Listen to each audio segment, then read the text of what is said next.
ಮಿತ್ರರೇ ನಮಸ್ಕಾರ. ಮಿತ್ರರೇ, ಬೇರೆ ಏನೇ ವಿಡಿಯೋ ಮಾಡಿದ್ರೂ ಕೂಡ ಜನ ಕೇಳುವಂಥದ್ದು ಪಶ್ಚಿಮ ಬಂಗಾಳದ ಚುನಾವಣೆಯ ಬಗ್ಗೆ ಹೇಳಿ, ಪಶ್ಚಿಮ ಬಂಗಾಳದಲ್ಲಿ ಏನಾಗ್ತಾ ಇದೆ ಅದ್ರ ಬಗ್ಗೆ ಜನರಿಗೆ ಕ್ಯೂರಿಯಾಸಿಟಿ ಜಾಸ್ತಿ ಇದೆ. ಸದ್ಯ ಪಶ್ಚಿಮ ಬಂಗಾಳದಲ್ಲಿ 2ನೇ ಹಂತದ ಚುನಾವಣೆಗೆ ಕೌಂಟ್ ಡೌನ್ ಶುರುವಾಗಿದೆ. ಬಹಿರಂಗ ಪ್ರಚಾರಕ್ಕೆ ಈಗಾಗಲೇ ತೆರೆ ಬಿದ್ದಿದೆ.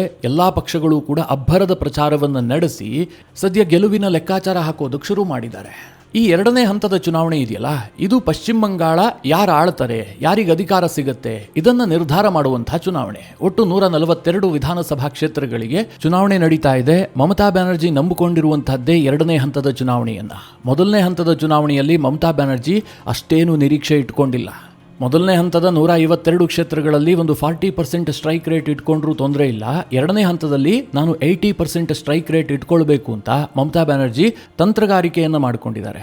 ಆದರೆ ಬಿಜೆಪಿಯದ್ದು ಉಲ್ಟಾ ತಂತ್ರಗಾರಿಕೆ. ಮೊದಲನೇ ಹಂತದಲ್ಲಿ 60% ಸೀಟ್ಗಳನ್ನು ಟಾರ್ಗೆಟ್ ಮಾಡಿದ್ರೆ 2ನೇ ಹಂತದಲ್ಲಿ 40-45% ಸೀಟ್ಗಳನ್ನು ಟಾರ್ಗೆಟ್ ಮಾಡ್ತಾ ಇದ್ದಾರೆ.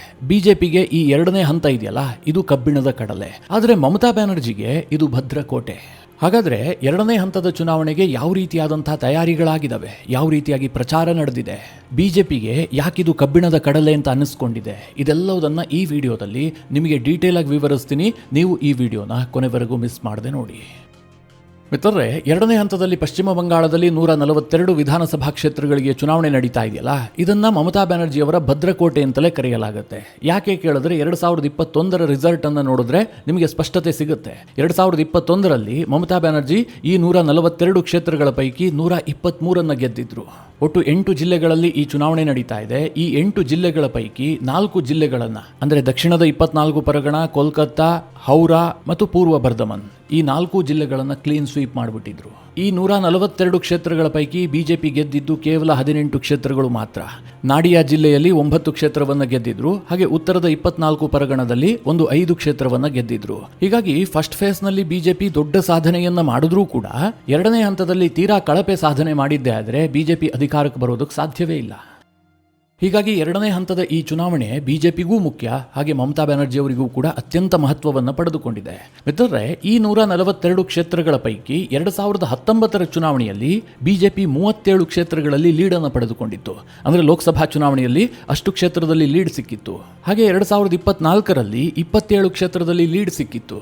ಈಗ ಬಿಜೆಪಿಯ ಲೆಕ್ಕಾಚಾರ ಏನು ಕೇಳಿದ್ರೆ, ಇದಕ್ಕೆ ಇನ್ನೂ ಸ್ವಲ್ಪ ಪ್ರಯತ್ನವನ್ನ ಹಾಕಿ 142 ಕ್ಷೇತ್ರಗಳ ಪೈಕಿ ಒಂದು 60 ಕ್ಷೇತ್ರವನ್ನ ಗೆಲ್ಲೋದಕ್ಕೆ ಸಾಧ್ಯ ಆಗಿದ್ದೆ ಆದ್ರೆ 100% ನಾವು ಅಧಿಕಾರಕ್ಕೆ ಬರಬಹುದು ಅಂತ ಅಮಿತ್ ಶಾ ಮತ್ತು ಬಿಜೆಪಿಯವರು ಲೆಕ್ಕಾಚಾರ ಹಾಕೊಂಡಿದ್ದಾರೆ. 2021ರ ಚುನಾವಣೆಯಲ್ಲಿ ಟಿಎಂಸಿ 123 ಕ್ಷೇತ್ರವನ್ನ ಗೆದ್ದಿತ್ತಲ್ಲ, ಅದನ್ನ ಕೇವಲ 80 ಕ್ಷೇತ್ರಗಳಿಗೆ ಕುಸಿಯುವಂತೆ ಮಾಡಬೇಕು. ಬದಲಾಗಿ ಬಿಜೆಪಿ 60 ಕ್ಷೇತ್ರದಲ್ಲಿ ಜಯ ಸಾಧಿಸಬೇಕು. ಆಗ ಮಾತ್ರ ನಮಗೆ ಅಧಿಕಾರ ಸಿಗುತ್ತೆ ಅಂತ ಬಿಜೆಪಿಯವರು ತಂತ್ರಗಾರಿಕೆಯನ್ನು ಮಾಡಿಕೊಂಡಿದ್ದಾರೆ. ಮಿತ್ರರೇ, ಇದು ಸಾಧ್ಯ ಆಗುತ್ತಾ? ಗ್ರೌಂಡ್ ರಿಪೋರ್ಟ್ ಏನು ಹೇಳ್ತಾ ಇದೆ, ಅಲ್ಲಿನ ಡೆಮೋಗ್ರಫಿ ಯಾವ ರೀತಿಯಾಗಿದೆ, ಮುಸ್ಲಿಂ ಪ್ರಭಾವ ಎಷ್ಟಿದೆ, ಇದನ್ನು ಸಹ ನೋಡಬೇಕಾಗತ್ತೆ. ಯಾಕೆ ಅಂತಂದ್ರೆ ಪಶ್ಚಿಮ ಬಂಗಾಳದಲ್ಲಿ ಈ ಬಾರಿ ಚುನಾವಣೆ ನಡೀತಾ ಇರುವಂತಹದ್ದೇ ಹಿಂದೂ ವರ್ಸಸ್ ಮುಸ್ಲಿಂ. ಬಿಜೆಪಿಯವರು ಹಿಂದೂ ವೋಟ್ಗಳನ್ನು ಕನ್ಸಾಲಿಡೇಟ್ ಮಾಡೋದಕ್ಕೆ ಸಾಕಷ್ಟು ಪರಿಶ್ರಮ ಪಡ್ತಾ ಇದ್ದಾರೆ. ಅವರ ಪ್ರಚಾರ ತಂತ್ರವೂ ಕೂಡ ಅದೇ ಆಗಿದೆ. 2ನೇ ಹಂತದಲ್ಲಿ ಒಟ್ಟು 142 ಕ್ಷೇತ್ರಗಳಿದ್ದಾವೆ. 8 ಜಿಲ್ಲೆಗಳಲ್ಲಿ ಚುನಾವಣೆ ನಡೀತಾ ಇದೆ. ಆ ಜಿಲ್ಲಾವಾರು ಚಿತ್ರಣ ಹೇಗಿದೆ ನೋಡೋದಾದ್ರೆ, ಉತ್ತರ 24 ಪರಗಣ, ಅಲ್ಲಿರುವಂತಹದ್ದು ಒಟ್ಟು 33 ವಿಧಾನಸಭಾ ಕ್ಷೇತ್ರಗಳು. 2021ರಲ್ಲಿ ಬಿಜೆಪಿ ಇಲ್ಲಿ 5 ಕ್ಷೇತ್ರಗಳನ್ನು ಗೆದ್ದುಕೊಂಡಿತ್ತು. ಹಾಗೆ ಟಿಎಂಸಿ 28 ಕ್ಷೇತ್ರದಲ್ಲಿ ಜಯ ಗಳಿಸಿತ್ತು. ಇಲ್ಲಿ ಮುಸ್ಲಿಂ ಜನಸಂಖ್ಯೆ ಭಾರಿ ಪ್ರಮಾಣದಲ್ಲಿ ಇದೆಯಾ ಕೇಳಿದ್ರೆ ಇಲ್ಲ, 26% ಮುಸ್ಲಿಮರಿದ್ದಾರೆ. ಸರಿಸುಮಾರು 73ರಿಂದ 74% ಇರುವಂತಹದ್ದು ಹಿಂದೂಗಳೇ. ಈ ಅಂಕಿ ಸಂಖ್ಯೆ ಇದೆಯಲ್ಲ, ಇದು ಬಿಜೆಪಿಗೆ ಸ್ವಲ್ಪ ಹುಮ್ಮಸ್ಸನ್ನ ಕೊಟ್ಟಿದೆ. ಅಂದ್ರೆ ಈ ಭಾಗದಲ್ಲಿ ಹಿಂದೂ ವೋಟ್ ಕನ್ಸಾಲಿಡೇಟ್ ಆಗಿದ್ದೆ ಆದ್ರೆ ನಾವು ಉತ್ತರ 24 ಪರಗಣ ಜಿಲ್ಲೆಯನ್ನ ಕೂಡ ಗೆಲ್ಲಬಹುದು ಅಂತ. ಅದೇ ರೀತಿಯಾಗಿ ಮಿತ್ರರೇ, ದಕ್ಷಿಣದ 24 ಪರಗಣ, ಇಲ್ಲಿ ಸ್ವಲ್ಪ ಮುಸ್ಲಿಂ ಪಾಪ್ಯುಲೇಷನ್ ಜಾಸ್ತಿ ಇದೆ. ಒಟ್ಟಾರೆಯಾಗಿ 36% ಮುಸ್ಲಿಮರಿದ್ದಾರೆ. ಹೀಗಾಗಿ ಇದು ಟಿಎಂಸಿಯ ಭದ್ರಕೋಟೆ. ಇಲ್ಲಿ ಟಿಎಂಸಿಯನ್ನು ಸೋಲಿಸುವಂತಹದ್ದು ಬಹಳ ಕಷ್ಟ ಸಾಧ್ಯ. ಆದರೆ ಬಿಜೆಪಿಯವರ ನಿರೀಕ್ಷೆ ಏನು ಗೊತ್ತಾ, ಮೊದಲ ಹಂತದಂತೆ ಈ ಬಾರಿಯೂ ಕೂಡ ಅತ್ಯಧಿಕ ಮತದಾನ ಆಗಿದ್ದೆ ಆದರೆ ನಮಗೊಂದು ಚಾನ್ಸ್ ಇದೆ ಅಂತ ಬಿಜೆಪಿಯವರು ಲೆಕ್ಕಾಚಾರ ಹಾಕ್ತಾ ಇದ್ದಾರೆ. ಇನ್ನು ಕೋಲ್ಕತ್ತಾ ನಗರದಲ್ಲಿ ಒಟ್ಟು 17 ವಿಧಾನಸಭಾ ಕ್ಷೇತ್ರಗಳಿದ್ದಾವೆ. 2021ರಲ್ಲಿ ಟಿಎಂಸಿ ಕ್ಲೀನ್ ಸ್ವೀಪ್ ಮಾಡಿತ್ತು. 17ಕ್ಕೆ 17 ಕೂಡ ಗೆದ್ದುಕೊಂಡಿತ್ತು. ಕೋಲ್ಕತ್ತಾ ನಗರದಲ್ಲಿರುವಂತಹ ಮುಸ್ಲಿಂ ಪಾಪ್ಯುಲೇಷನ್ 21%. ಬಿಜೆಪಿ ನಗರ ಪ್ರದೇಶದಲ್ಲಿ ಪ್ರಾಬಲ್ಯ ಇರುವಂತಹ ಪಕ್ಷ ಅಂತ ಹಣೆಪಟ್ಟಿಯನ್ನು ಹೊಂದಿದೆ. ಆದರೆ ಕೋಲ್ಕತ್ತಾದಂತಹ ಒಂದು ನಗರದಲ್ಲಿ ಒಂದು ಕ್ಷೇತ್ರವನ್ನು ಗೆಲ್ಲೋದಕ್ಕೆ ಕೂಡ ಇವರಿಗೆ ಆಗ್ತಾ ಇಲ್ಲ. ಹಾಗೆ ಹೌರಾ ಜಿಲ್ಲೆಯಲ್ಲಿ ಒಟ್ಟು 17 ವಿಧಾನಸಭಾ ಕ್ಷೇತ್ರಗಳಿದ್ದಾವೆ. ಇದನ್ನು ಕೂಡ ಟಿಎಂಸಿ ಕ್ಲೀನ್ ಸ್ವೀಪ್ ಮಾಡಿದೆ. ಇಲ್ಲಿರುವಂತಹ ಮುಸ್ಲಿಂ ಪಾಪ್ಯುಲೇಷನ್ 27%. ಹೂಗ್ಲಿ ಜಿಲ್ಲೆಯಲ್ಲಿ ಒಟ್ಟು 17 ವಿಧಾನಸಭಾ ಕ್ಷೇತ್ರಗಳಿದಾವೆ. ಕಳೆದ ಬಾರಿ ಬಿಜೆಪಿ 4 ಕ್ಷೇತ್ರವನ್ನು ಗೆದ್ದುಕೊಂಡಿತ್ತು. ಇಲ್ಲಿ ಮುಸ್ಲಿಂ ಪಾಪ್ಯುಲೇಷನ್ ಸ್ವಲ್ಪ ಕಡಿಮೆ ಇದೆ, ಕೇವಲ 16% ಮಾತ್ರ ಮುಸ್ಲಿಮರಿದ್ದಾರೆ. ಇನ್ನೊಂದು ಪೂರ್ವ ಬರ್ಧಮನ್, ಇಲ್ಲಿ ಈಗಾಗಲೇ 8 ಕ್ಷೇತ್ರಗಳಿಗೆ ಚುನಾವಣೆ ನಡೆದು ಹೋಗಿದೆ ಮೊದಲನೇ ಹಂತದಲ್ಲಿ. ಇನ್ನುಳಿದಿರುವಂತಹದ್ದು 6 ಕ್ಷೇತ್ರಗಳು ಮಾತ್ರ. ಈ ಪೂರ್ವ ಬರ್ಧಮನ್ ಜಿಲ್ಲೆಯಲ್ಲಿ 26% ಮುಸ್ಲಿಮರಿದ್ದಾರೆ. ಕಳೆದ ಬಾರಿಯ ಚುನಾವಣೆಯಲ್ಲಿ ಟಿಎಂಸಿ ಕ್ಲೀನ್ ಸ್ವೀಪ್ ಮಾಡಿತ್ತು. ಇದನ್ನು ಟಿಎಂಸಿಯ ಭದ್ರಕೋಟೆ ಅಂತಲೇ ಕರೆಯಲಾಗುತ್ತೆ. ಇನ್ನು ಬೀರ್ಭೂಮ್ನಲ್ಲಿ ಒಟ್ಟು 37% ಮುಸ್ಲಿಮರಿದ್ದಾರೆ. ಇರುವಂತಹದ್ದು 11 ವಿಧಾನಸಭಾ ಕ್ಷೇತ್ರ. ಮೊದಲ ಹಂತದಲ್ಲಿ 1 ಕ್ಷೇತ್ರಕ್ಕೆ ಚುನಾವಣೆ ಮುಕ್ತಾಯ ಆಗಿದೆ, ಇನ್ನು 10 ಕ್ಷೇತ್ರಗಳು ಬಾಕಿ ಇದ್ದಾವೆ. ಹಾಗೆ ನಾಡಿಯಾ ಜಿಲ್ಲೆಯಲ್ಲಿ ಒಟ್ಟು 17 ವಿಧಾನಸಭಾ ಕ್ಷೇತ್ರಗಳಿದ್ದಾವೆ. ಇಲ್ಲಿ ಮುಸ್ಲಿಂ ಪಾಪ್ಯುಲೇಷನ್ ಇರುವಂತಹದ್ದು 27%. ಕಳೆದ ಬಾರಿಯ ಚುನಾವಣೆಯಲ್ಲಿ ಬಿಜೆಪಿ 9 ಕ್ಷೇತ್ರಗಳನ್ನು ಗೆದ್ದುಕೊಂಡಿತ್ತು. ಇಲ್ಲಿ ಗಮನಿಸಬೇಕಾದ ಅಂಶ ಏನು ಕೇಳಿದ್ರೆ, ದಕ್ಷಿಣ 24 ಪರಗಣ ಮತ್ತು ಬೀರ್ಭೂಮ್ 2 ಜಿಲ್ಲೆಗಳನ್ನು ಬಿಟ್ಟರೆ ಉಳಿದಂತಹ 6 ಜಿಲ್ಲೆಗಳಲ್ಲಿ ಹಿಂದೂ ಪಾಪ್ಯುಲೇಷನ್ ಬಹಳ ದೊಡ್ಡ ಸಂಖ್ಯೆಯಲ್ಲಿದೆ. ಹಿಂದೂ ಮತ ಧ್ರುವೀಕರಣ ಆಗಿದ್ದೇ ಆದರೆ ಬಿಜೆಪಿಯವರು ಈಸಿಯಾಗಿ ಗೆದ್ದುಕೊಳ್ಳಬಹುದು. ಇದಕ್ಕೋಸ್ಕರವಾಗಿ ಅವರು ಅನೇಕ ತಂತ್ರಗಾರಿಕೆಯನ್ನು ಮಾಡಿದರೆ. ಎರಡನೇ ಹಂತದಲ್ಲೂ ಕೂಡ ಅತ್ಯಧಿಕ ಸೀಟ್ಗಳನ್ನು ಗೆಲ್ಲೋದಕ್ಕೆ ಸಾಕಷ್ಟು ಪ್ರಯತ್ನವಂತೂ ಹಾಕಿದ್ದಾರೆ. ಆದರೆ ವರ್ಕೌಟ್ ಆಗುತ್ತಾ ಇಲ್ವಾ ಅನ್ನೋದ್ರ ಬಗ್ಗೆ ಈಗಲೇ ಏನೂ ಹೇಳೋದಕ್ಕೆ ಸಾಧ್ಯ ಇಲ್ಲ. ವೋಟಿಂಗ್ ಯಾವ ಮಟ್ಟದಲ್ಲಾಗುತ್ತೆ, ಹಿಂದೂಗಳು ಎಷ್ಟು ಸಂಖ್ಯೆಯಲ್ಲಿ ಮತಗಟ್ಟೆಗೆ ಬರ್ತಾರೆ, ಇದೆಲ್ಲವೂ ಕೂಡ ಬಹಳ ಇಂಪಾರ್ಟೆಂಟ್ ಆಗುತ್ತೆ. ಮಿತ್ರರೇ, ಇದಕ್ಕಿಂತ ಡೀಟೇಲ್ ಆಗಿ ಅಂಕಿ ಸಂಖ್ಯೆಗಳನ್ನು ನಾನು ಇನ್ನೊಂದು ವಿಡಿಯೋದಲ್ಲಿ ಕೊಡ್ತೀನಿ. ಆದರೆ ಚುನಾವಣೆಯಲ್ಲಿ ಈ ಅಂಕಿ ಸಂಖ್ಯೆಗಳು ಅಷ್ಟು ಮುಖ್ಯ ಆಗೋದಿಲ್ಲ. ಚುನಾವಣೆ ನಡೆಯುವಂತಹದ್ದು ಭಾವನೆಗಳ ಆಧಾರದ ಮೇಲೆ. ಜನ ಯಾರ ಬಗ್ಗೆ ಸಿಂಪತಿ ತೋರಿಸ್ತಾರೋ ಅವರು ಅಧಿಕಾರಕ್ಕೆ ಬರ್ತಾರೆ. ಬಂಗಾಳದಲ್ಲಿ ಈ ಬಾರಿ ಆ ಸಿಂಪತಿಯನ್ನು ತನ್ನತ್ತ ಸೆಳೆಯೋದಕ್ಕೋಸ್ಕರವಾಗಿ ಇಬ್ಬರೂ ಟ್ರೈ ಮಾಡಿದ್ದಾರೆ. ಅಂದರೆ ಟಿಎಂಸಿ ಕೂಡ ಟ್ರೈ ಮಾಡಿದೆ, ಇನ್ನೊಂದು ಕಡೆಯಲ್ಲಿ ಬಿಜೆಪಿಯವರು ಕೂಡ ಸಾಕಷ್ಟು ಪ್ರಯತ್ನ ಮಾಡಿದ್ದಾರೆ. ಇದಕ್ಕೆ ಕೆಲವೊಂದಷ್ಟು ಉದಾಹರಣೆಗಳನ್ನು ನಿಮಗೆ ಹೇಳ್ತೀನಿ. ಮೊದಲನೇದಾಗಿ ಬಿಜೆಪಿಯ ಅಮಿತ್ ಶಾ ಇರಬಹುದು, ನರೇಂದ್ರ ಮೋದಿ ಅವರಿರಬಹುದು, ನೇರವಾಗಿ ದೀದಿಯನ್ನ ಟಾರ್ಗೆಟ್ ಮಾಡಿಲ್ಲ. 2021ರಲ್ಲಿ ನರೇಂದ್ರ ಮೋದಿ ಮತ್ತು ಅಮಿತ್ ಶಾ ನೇರವಾಗಿ ಮಮತಾ ಬ್ಯಾನರ್ಜಿ ಅವರನ್ನ ಟಾರ್ಗೆಟ್ ಮಾಡಿದ್ರು. ನರೇಂದ್ರ ಮೋದಿ ಅವರ ಟೋನೇ ಬೇರೆ ಹಂತದಲ್ಲಿತ್ತು. ಮೋದಿ ಭಾಷಣದುದ್ದಕ್ಕೂ ಕೂಡ ದೀದಿ, ಓ ದೀದಿ ಈ ರೀತಿಯಾಗಿ ಕೆಣಕ್ತಾ ಇದ್ರು. ಮಮತಾ ಬ್ಯಾನರ್ಜಿ ಅವರ ವಿರುದ್ಧ ನೇರವಾಗಿ ಅಟ್ಯಾಕ್ ಮಾಡ್ತಾ ಇದ್ರು. ಈ ಬಾರಿ ನರೇಂದ್ರ ಮೋದಿ ಅವರು ಮಮತಾ ಬ್ಯಾನರ್ಜಿ ಅವರ ಹೆಸರೇ ಹೇಳ್ತಾ ಇರಲಿಲ್ಲ. ಟಿಎಂಸಿ ಸರ್ಕಾರ, ಟಿಎಂಸಿ ಗೂಂಡಾಗಳು, ಟಿಎಂಸಿಯ ಜಂಗಲ್ ರಾಜ್ ಈ ರೀತಿಯ ಪದ ಪ್ರಯೋಗ ಮಾಡೋದಕ್ಕೆ ಶುರು ಮಾಡಿದ್ರು. ಇಲ್ಲಿ ನರೇಂದ್ರ ಮೋದಿ, ಅಮಿತ್ ಶಾ ಮತ್ತು ಮಮತಾ ಬ್ಯಾನರ್ಜಿ ಅವರ ನಡುವೆ ಬಹಳ ಮೈಂಡ್ ಗೇಮ್ ನಡೆದಿದೆ.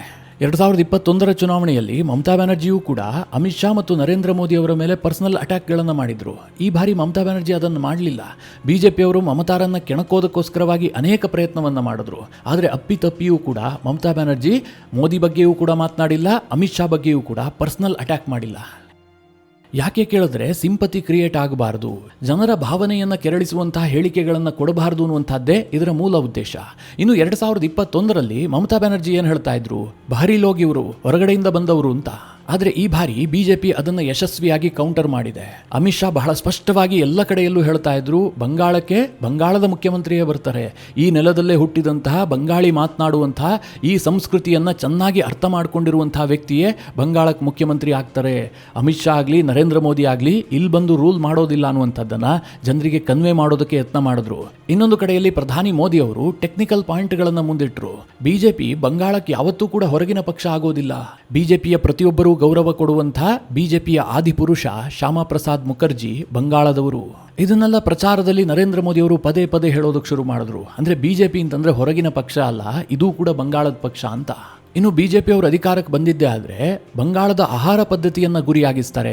ನಿಮಗೆ ಮೀನು ತಿನ್ನೋದಕ್ಕೆ ಬಿಡೋದಿಲ್ಲ, ಅವರು ವೆಜಿಟೇರಿಯನ್ಸ್ಗಳು, ಈ ರೀತಿಯಾಗಿ ಜನರಿಗೆ ಭಾವನೆಯನ್ನು ಕೆರಳಿಸೋದಕ್ಕೆ ಮಮತಾ ಬ್ಯಾನರ್ಜಿ ಯತ್ನ ಮಾಡಿದ್ರು. ಅದಕ್ಕೂ ಕೂಡ ನರೇಂದ್ರ ಮೋದಿ ತನ್ನದೇ ಆದ ರೀತಿಯಲ್ಲಿ ಕೌಂಟರ್ ಕೊಟ್ಟರು. ಒಂದು ಕಡೆಯಲ್ಲಿ ಬಿಜೆಪಿಯ ನಾಯಕರು ಅಲ್ಲಿ ಹೋಗ್ಬಿಟ್ಟು ಮೀನು ತಿಂದ್ರು. ಅನುರಾಗ್ ಠಾಕೂರ್ ತಾನು ಮೀನು ತಿಂತಾ ಇರುವಂತಹ ವಿಡಿಯೋವನ್ನು ರಿಲೀಸ್ ಮಾಡಿದ್ರು. ಆದರೆ ಮೋದಿಗೆ ಅದು ಸಾಧ್ಯ ಆಗೋದಿಲ್ಲ. ಯಾಕೆಂತಂದ್ರೆ ಅವರು ವೆಜಿಟೇರಿಯನ್ ಅಲ್ವಾ. ಅದಕ್ಕೋಸ್ಕರವಾಗಿ ಮೋದಿ ಏನು ಮಾಡಿದ್ರು ಅಂತಂದ್ರೆ ಕಾಳಿಬಾರಿ ದೇವಸ್ಥಾನಕ್ಕೆ ಭೇಟಿ ಕೊಟ್ಟರು. ಕಾಳಿಬಾರಿ ದೇವಸ್ಥಾನ ಯಾಕೆ ಇಂಪಾರ್ಟೆಂಟ್ ಆಗುತ್ತೆ ಕೇಳಿದ್ರೆ, ಅಲ್ಲಿ ದೇವರಿಗೆ ನೈವೇದ್ಯ ಮಾಡುವಂತಹದ್ದು ಮಾಂಸವನ್ನ, ಜೊತೆಗೆ ಅಲ್ಲಿ ಯಾರಾದರೂ ಪ್ರಸಾದವನ್ನ ಸ್ವೀಕರಿಸೋದಾದ್ರೂ ಕೂಡ ಮಾಂಸದ ಪ್ರಸಾದವನ್ನೇ ಕೊಡುವಂತಹದ್ದು. ಆ ದೇವಸ್ಥಾನಕ್ಕೆ ನರೇಂದ್ರ ಮೋದಿ ಅವರು ಹೋಗಿ ಪೂಜೆ ಮಾಡಿದ್ರು. ಇನ್ನು 2021ರಲ್ಲಿ ಬಿಜೆಪಿಯವರು ದೊಡ್ಡ ತಪ್ಪೇನು ಮಾಡಿದ್ರು ಗೊತ್ತಾ?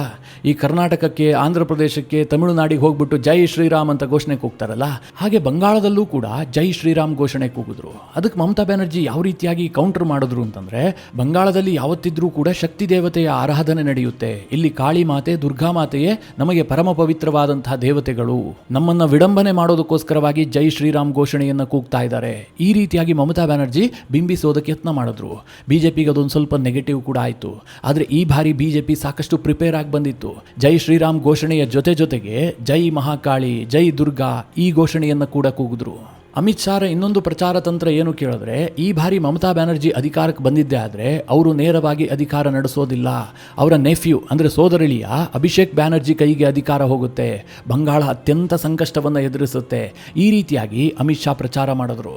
ಇನ್ನೊಂದು ಕಡೆ ಸ್ಮೃತಿ ಇರಾನಿ ಬಂಗಾಳಕ್ಕೆ ಭೇಟಿ ಕೊಟ್ಬಿಟ್ಟು, ನಾನು ಕೂಡ ಬಂಗಾಳದವಳು, ನನ್ನ ತಾಯಿಯ ಹುಟ್ಟೂರು ಪಶ್ಚಿಮ ಬಂಗಾಳ, ನನಗೂ ಕೂಡ ಬೆಂಗಾಲಿ ಬರುತ್ತೆ ಅಂತ ಹೇಳಿ ಬೆಂಗಾಲಿ ಭಾಷೆಯಲ್ಲೇ ಮಾತನಾಡೋದಕ್ಕೆ ಶುರು ಮಾಡಿದ್ರು. ಬೆಂಗಾಲಿ ಭಾಷೆಯಲ್ಲೇ ಪ್ರಚಾರವನ್ನು ಕೂಡ ಮಾಡಿದ್ರು. ಇನ್ನು ಬಿಜೆಪಿಯ ಈ ಬಾರಿಯ ದೊಡ್ಡ ತಂತ್ರಗಾರಿಕೆ ಏನು ಕೇಳಿದ್ರೆ, ಮಹಿಳಾ ಮತಗಳನ್ನು ಸೆಳೆಯುವಂಥದ್ದು. ಅದಕ್ಕೆ ಬಹಳಷ್ಟು ಪ್ರಾಶಸ್ತ್ಯವನ್ನು ಕೊಟ್ಟಿದ್ದಾರೆ. ನಾವೇನಾದರೂ ಅಧಿಕಾರಕ್ಕೆ ಬಂದಿದ್ದೇ ಆದರೆ ಮಹಿಳಾ ಸುರಕ್ಷತೆ, ಮಹಿಳೆಯರಿಗೆ ಉದ್ಯೋಗ, ಇದೇ ನಮ್ಮ ನಂಬರ್ 1 ಆದ್ಯತೆ ಅಂತ ಬಿಜೆಪಿಯವರು ಘೋಷಣೆ ಮಾಡಿದ್ದಾರೆ. ಅದಕ್ಕೆ ಪೂರಕವಾಗಿ ಆರ್ಜಿಕರ್ ಮೆಡಿಕಲ್ ಕಾಲೇಜಿನಲ್ಲಿ ವೈದ್ಯೆ ಮೇಲೆ ಅತ್ಯಾಚಾರ ಆಗಿ ಮರ್ಡರ್ ಆಗಿತ್ತಲ್ಲ, ಆ ವಿಕ್ಟಿಮ್ನ ತಾಯಿ ರತ್ನಾ ದೇವನಾಥ್ಗೆ ಬಿಜೆಪಿ ಟಿಕೆಟ್ ಕೊಟ್ಟಿದೆ. ಪ್ರಧಾನಿ ನರೇಂದ್ರ ಮೋದಿ ಖುದ್ದಾಗಿ ಹೋಗಿ ರತ್ನಾ ದೇವನಾಥ್ ಪರವಾಗಿ ಪ್ರಚಾರವನ್ನು ಕೂಡ ಮಾಡಿದ್ದಾರೆ. ಜೊತೆಗೆ ಬಿಜೆಪಿಯವರು ಏನು ಹೇಳಿದ್ದಾರೆ, ನಾವು ಅಧಿಕಾರಕ್ಕೆ ಬಂದಿದ್ದೆ ಆದರೆ ಪ್ರತಿ ತಿಂಗಳು ಮಹಿಳೆಯರಿಗೆ 3,000 ರೂಪಾಯಿ ಕೊಡ್ತೀವಿ ಅಂತ. ಮೊದಲ ಹಂತದಲ್ಲಿ ಅದಕ್ಕೆ ಭಾರಿ ಪ್ರಚಾರ ಕೊಟ್ಟಿರಲಿಲ್ಲ. ಆದರೆ ಮೊದಲ ಹಂತದ ಚುನಾವಣೆಯಲ್ಲಿ ಏನಾಯಿತು ಗೊತ್ತಾ, ಮಹಿಳೆಯರು ಅತ್ಯಧಿಕ ಸಂಖ್ಯೆಯಲ್ಲಿ ಮತಗಟ್ಟೆಗೆ ಬಂದು ಮತದಾನ ಮಾಡಿದ್ರು.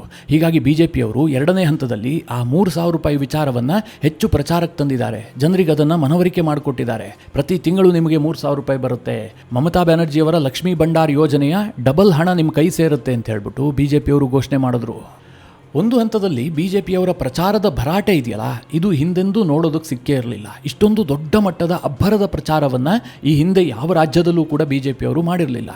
ಹೀಗಾಗಿ ಮಾಧ್ಯಮಗಳು ಹೇಳ್ತಾ ಇದ್ದಾವೆ, ಇದು ಮದರ್ ಆಫ್ ಆಲ್ ಎಲೆಕ್ಷನ್ ಅಂತ. ಇನ್ನೊಂದು ಸೂಕ್ಷ್ಮವಾಗಿ ಗಮನಿಸಬೇಕಾದ ಅಂಶ ಏನು ಕೇಳಿದ್ರೆ, ಮೊದಲ ಹಂತದ ಚುನಾವಣೆ ಆದ ಬಳಿಕ ದೀದಿ ಸ್ವಲ್ಪ ಡಲ್ಲಾಗಿ ಕಂಡಿದ್ದಂತೂ ಸತ್ಯ. ಎರಡನೇ ಹಂತದಲ್ಲಿ ಅವರ ಆರ್ಭಟ ಸ್ವಲ್ಪ ಕಡಿಮೆ ಆಗಿತ್ತು. ಇದಕ್ಕೆ 2 ಕಾರಣ ಇದೆ. ಎರಡನೇ ಹಂತದಲ್ಲಿ ಏನು ಚುನಾವಣೆ ನಡೀತಾ ಇದೆಯಲ್ಲ, ಇದು ಹೇಗಿದ್ರೂ ನನ್ನ ಭದ್ರಕೋಟೆ, ನಾನು ಈಸಿಯಾಗಿ ಗೆಲ್ತೀನಿ ಅನ್ನುವಂತಹ ಆತ್ಮವಿಶ್ವಾಸವು ದೀದಿಗಿರಬಹುದು. ಎರಡನೆಯದಾಗಿ ಸೋಲು ಕಣ್ಣ ಮುಂದೆ ಬಂದಿರಬಹುದು, ಯಾವ್ದು ಬೇಕಾದರೂ ಆಗಿರಬಹುದು. ಇದೆಲ್ಲದಕ್ಕೂ ಕೂಡ ಉತ್ತರ ಸಿಗುವಂತಹದ್ದು ಮೇ 4ರ ಫಲಿತಾಂಶದ ಬಳಿಕವೇ. ಮೋದಿಯವರಿಗೆ ಟಕ್ಕರ್ ಕೊಡುವಂತೆ ಮಮತಾ ಬ್ಯಾನರ್ಜಿಯವರು ಕೂಡ ಪಾದಯಾತ್ರೆಗಳನ್ನೆಲ್ಲ ಮಾಡಿದ್ದಾರೆ. ನಿನ್ನೆಯೂ ಕೂಡ ಪ್ರಚಾರ ಅಂತ್ಯ ಆಗುವಂತಹ ಸಂದರ್ಭದಲ್ಲಿ ಅವರು 14 ಕಿಲೋಮೀಟರ್ ಪಾದಯಾತ್ರೆ ಮಾಡಿದ್ರು. 4 ವಿಧಾನಸಭಾ ಕ್ಷೇತ್ರದಲ್ಲಿ ಓಡಾಡಿದ್ದಾರೆ. ಆದರೆ ಮೋದಿಯವರ ರೋಡ್ ಶೋಗೆ ಕಂಪೇರ್ ಮಾಡಿದ್ರೆ ಮಮತಾ ರ್ಯಾಲಿಯಲ್ಲಿ ಬಹಳ ಕಡಿಮೆ ಜನ ಕಾಣಿಸ್ತಾ ಇದ್ರು. ಇದೆಲ್ಲ ಸ್ವಲ್ಪ ಮಮತಾರ ಆತ್ಮವಿಶ್ವಾಸವನ್ನು ಕುಂದಿಸಿರುವಂತಹ ಸಾಧ್ಯತೆಗಳು ಕೂಡ ಇದ್ದಾವೆ. ಮಿತ್ರರೇ, ಈ ವೆಸ್ಟ್ ಬೆಂಗಾಲ್ ಚುನಾವಣೆಯ ಕುರಿತಾಗಿ ಇನ್ನೂ ಅನೇಕ ಅಂಶಗಳಿದ್ದಾವೆ. ನಿಮಗೆ ನಾನು ಮುಂದಿನ ವಿಡಿಯೋಗಳಲ್ಲಿ ಅದರ ಬಗ್ಗೆ ಡೀಟೇಲ್ ಆಗಿ ತಿಳಿಸ್ಕೊಡ್ತೀನಿ. ಈ ವಿಚಾರದ ಕುರಿತಾಗಿ ನಿಮಗೇನು ಅನ್ನಿಸ್ತು, ನಿಮ್ಮ ಅನಿಸಿಕೆ ಅಭಿಪ್ರಾಯವನ್ನು ಕಮೆಂಟ್ ಮಾಡುವ ಮೂಲಕ ನಮಗೆ ತಿಳಿಸಿ. ಹಾಗೆ ನಿಮಗೆ ಈ ವಿಡಿಯೋ ಇಷ್ಟವಾದರೆ ಲೈಕ್ ಮಾಡಿ. ಜೊತೆಗೆ ನೀವಿನ್ನೂ ನಿಮ್ಮ ನೆಚ್ಚಿನ ಸಂಸ್ಕಾರ ಸೌರಭ ಯೂಟ್ಯೂಬ್ ಚಾನಲ್ನ ಸಬ್ಸ್ಕ್ರೈಬ್ ಮಾಡಿಲ್ಲ ಅಂತಾದರೆ ಈ ಕೂಡಲೇ ಸಬ್ಸ್ಕ್ರೈಬ್ ಮಾಡಿ. ಮುಂದಿನ ಎಲ್ಲ ಅಪ್ಡೇಟ್ಗಳ ನೋಟಿಫಿಕೇಷನ್ಗಾಗಿ ಬೆಲ್ ಐಕಾನ್ ಒತ್ತಿ.